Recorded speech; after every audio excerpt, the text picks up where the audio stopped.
En la semana tuvimos varias cuestiones. Yo creo que una de las más preocupantes es el informe de PISA. PISA es una evaluación que se hace con chicos de 15 años.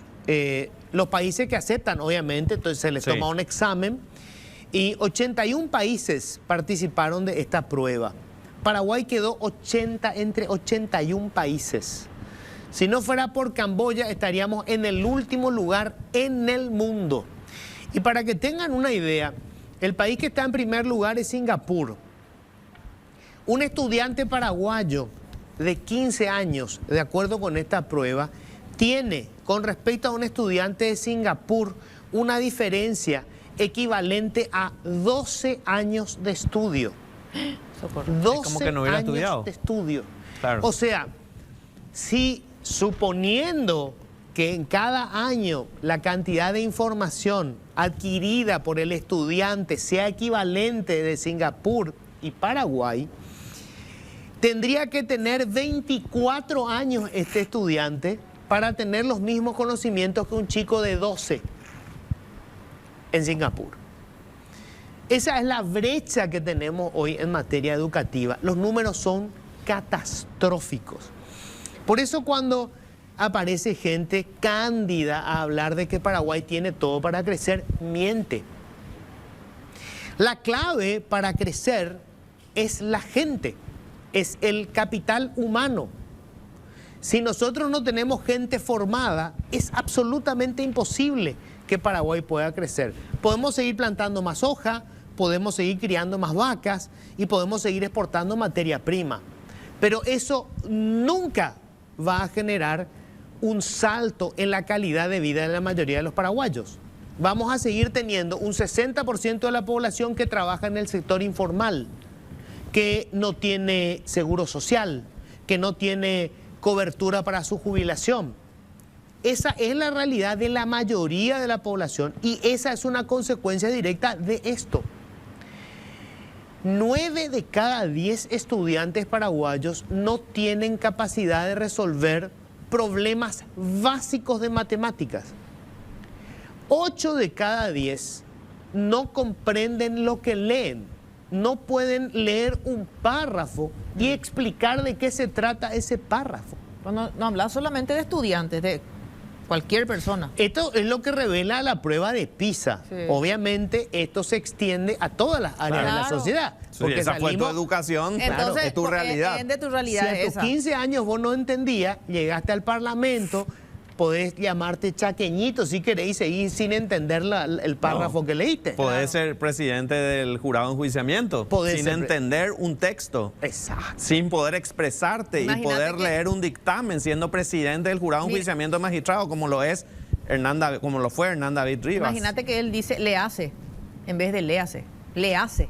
No, y eso es lo mínimo, ¿verdad? Lo mínimo, Sí. ¿verdad? Eso es apenas una muestrita, ¿verdad? Imagínate lo que es si vos le pedís, por favor, que te explique la hermenéutica de la definición de algún fallo judicial. Yo por favor. no puedo estar equivocado. Lo escuché a Luis Ramírez, ministro de Educación, hablar y decir que sí, que están haciendo cambios, pero del presidente de la República no escuché una palabra respecto a esto, que es una tragedia. Sí.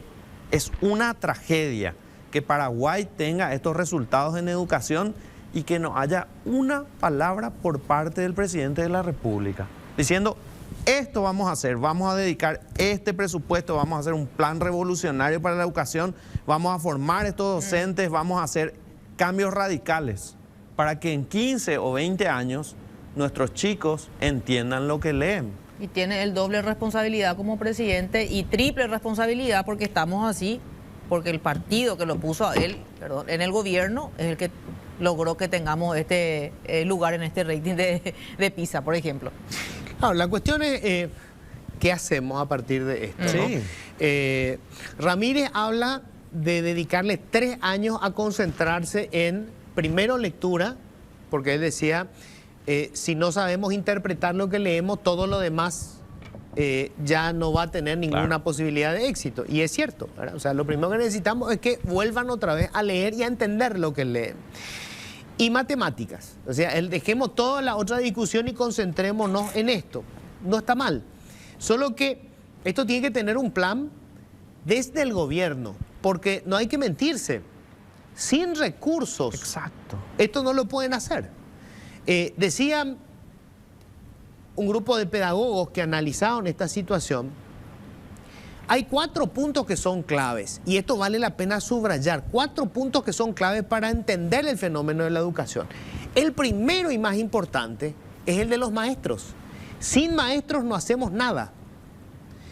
Y en todos los países donde consiguieron una revolución educativa, los maestros tienen nivel académico. Claro. No es que hacen un curso de 3 años de formación docente y se convierten en maestros. Tienen grado universitario. En la medida en que son menores, es decir, son los años más básicos, mayor es la formación que requiere. El estudiante, perdón, el profesor de lo que se llamaba antes jardín de infantes o preescolar o infancia, ¿cómo que le dicen esto? Primera infancia, son los que más formación académica tienen. Y eso significa mejores ingresos también para los maestros y mejores condiciones. Eso quiere decir que sea otra vez prestigioso ser maestro. La primera cuestión. La segunda, y esto es fundamental, equidad. Las brechas que hay en Paraguay entre un estudiante de un colegio privado relativamente caro y las que tiene un chico que va a una escuela pública en el interior del país son abismales. Sí. Allí hay otras cosas que no tienen que ver con el texto o con el currículum. Tiene que ver con la alimentación, tiene que ver con la seguridad, tiene que ver con el transporte, tiene que ver con la higiene. ¿Qué haces si vos tenés escuelas que no tienen agua potable, que no tienen luz eléctrica, No tienen baños que no modernos. tienen baños? No hace falta ir al interior, Asunción y Central. Por Luque, eso. Mariano Roca Alonso. La segunda cuestión es esa. La tercera, explicaban que es clave, es la institución. El MEC es una herramienta que no sirve, es una herramienta construida con fines políticos. Se ha convertido la selección de maestros y de supervisores en un reparto entre los operadores políticos regionales. El diputado, el gobernador, el intendente, el presidente seccional, el presidente de comité. El mejor egresado del colegio, Fernando de la Mora, hacía un discurso esta semana y decía: las supervisiones no cumplen su rol porque quienes van a las supervisiones en su mayoría son funcionarios castigados o renegados que van allí para no trabajar. Y vos decís, ¿cómo puede ser que las supervisiones tengan ese tipo de funcionarios cuando deberían estar los mejores? Bueno. Y último, explicaban, recursos. Sin dinero no puede hacer nada. Esa es la verdad. Paraguay destina menos dinero que Guatemala para la educación. Y con todo eso Guatemala tiene mejores resultados. Nosotros estamos entre los 3 países que menor dinero destinan a la educación. Obviamente vamos a tener estos resultados. Y esa es una decisión política. Y para cerrar, claro, los fenómenos que se han dado en el mundo están directamente vinculados con la inversión en la educación. China, en la década del 70, cuando muere Mao, el líder comunista, lo primero que hace el nuevo líder es reformar la educación. Abre la universidad para que todos los campesinos, porque a los jóvenes los mandaban al campo a cultivar, le hacían un reordenamiento cultural, la famosa revolución cultural de Mao, que acabó con millones en ese país. Los jóvenes fueron enviados al campo, terminaban la secundaria y te iban a hacer plantar mandioca, arroz. Bueno, esos chicos entraron a la universidad y se hizo toda una revolución en la educación pública. Así comienza la revolución en China y así comienza en todos los países. Por eso cuando alguna gente cándidamente dice, tenemos todo para mejorar, no es cierto. Hasta que no hagamos la inversión en la educación y en los chicos, no tenemos nada. Esa es la verdad.